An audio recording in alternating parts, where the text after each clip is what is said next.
Andaj pra besimtari musliman do të me qenë i kujdesshëm, me zgjidh shoqnin me kënd rrin. Se elhamdulillah, Allahu na ka lënë disa përzgjedhje në jetën e kësaj bote. Mirë po disa janë gjëra të determinuara, të caktuara që nuk kemi hapësirë apo komoditet që ne ti ndryshojmë. Për shembull, Allahu ty s'ka pyet kanë me pas nanë dhe babë. Nuk t'ka pyet, edhe shumë kush nashta kish me ndrua babën apo nanën, sidomos kur e ka zullumçar, apo kur e ka jo besimtar, apo kur e ka në harame, i zhytën, në gjunahet mëdha, e kështu me radhë. Andaj çka?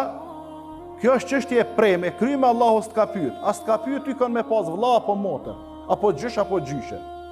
Mirë po Allahu ta ka lënë kompetencat tua kanë me bo shok, kanë me bo mik, kanë me bo shoqërues tonin.